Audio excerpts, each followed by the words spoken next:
ஒரு 5 வயசு பையன் வாழைப்பழம் சாப்பிட்டுருக்காரு. அது ஒரு தொண்டையில சிக்கிக்கிட்டு சோக்கிங் ஆயிருக்கு. அதனால அவர் உயிரிழந்துட்டாரு. சோக்கிங் ஆனா நம்ம உடனே செய்ய வேண்டிய ப்ரொசீஜர் பேரு ஹைம்லிக்ஸ் மனூவர். இதை பத்தி நான் ஆல்ரெடி நிறைய வீடியோஸ்ல சொல்லியிருக்கேன், திரும்பவும் சொல்றேன்.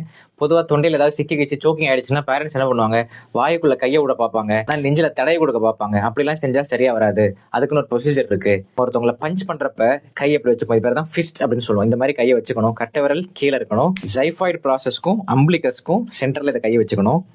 இன்னொரு கையை இப்படி மேலே வச்சுக்கணும். வச்சுட்டு இன்வர்ட்ஸ் அண்ட் அப்வர்ட்ஸ் 5 வாட்டி ப்ரெஸ் பண்ணணும்.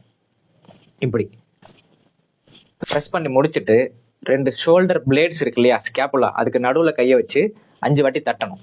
இந்த சைக்கிளை நம்ம ரிப்பீட் பண்ணணும். அப்டாமினல் த்ரஸ்ட் 5 வாட்டி கொடுக்கணும். முதுகுல தட்டுறது 5 வாட்டி செய்யணும். இதில் கண்டிப்பா எப்பேற்பட்ட சோக்கிங்கா இருந்தாலும் உடனே ரிலீஃப் ஆயிடும், வெளியில வந்துடும். இந்த ஹெம்லிக்ஸ் மனோவர் ஸ்கூல்ல உள்ள எல்லா டீச்சர்ஸ்க்கும் தெரிஞ்சிருக்கணும், பேரண்ட்ஸ்க்கும் தெரிஞ்சிருக்கணும், ஸ்டூடெண்ட்ஸ்க்கும் கண்டிப்பா தெரிஞ்சிருக்கணும். ஸ்கூல்ல ஸ்நாக்ஸ் சாப்பிடும்போது பசங்களுக்கு இது மாதிரி சோக்கிங் ஆயிடுச்சு அப்படின்னா கூட உள்ள பசங்களே ஃபர்ஸ்ட் எய்ட் பண்ணி சரி பண்ணலாம். இப்ப நமக்கு சோக்கிங் ஆயிடுச்சு, கூட நம்மளை காப்பாற்ற யாருமே இல்லை. இப்ப நம்ம என்ன பண்றது?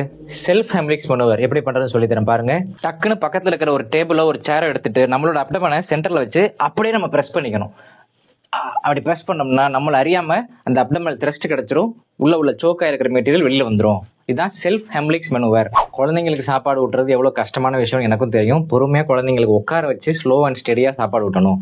வாசல் நின்றுட்டு ஒரு வாய் சாப்பாடு வாங்கிட்டு குழந்தை அப்படி ஓடிட்டு திரும்ப வந்து சாப்பிட்றது, இங்க ஓடுறது அங்க ஓடுறது, ஓடிக்கிட்டே சாப்பிட்றது, இந்த பழக்கமே இருக்கக்கூடாது. எவ்வளவோ பெரிய பெரிய நோய்க்கெல்லாம் மருந்து கண்டுபிடிச்சிட்டு இருக்கிற இப்ப நவீன மருத்துவ உலகத்துல தொண்டையில ஒரு வாழைப்பழம் சிக்கி ஒரு உயிர் போறதை நம்ம கண்முறை பார்க்கறோம் அப்படிங்கிறது எவ்வளவு கஷ்டமான விஷயம். இனிமே இந்த மாதிரி ஒரு சம்பவம் நடக்கக்கூடாது. பொறுமையா நிதானமா மென்னு சாப்பிடுங்க, பொறுமையா சாப்பிடுங்க. அதையும் மீறி சோக்கிங் ஏற்பட்டுருச்சுன்னா ஹெம்லிக்ஸ் மனோவர் அப்படிங்கிற முதலுதவி சிகிச்சையை உடனடியா செஞ்சு காப்பாத்திடணும்.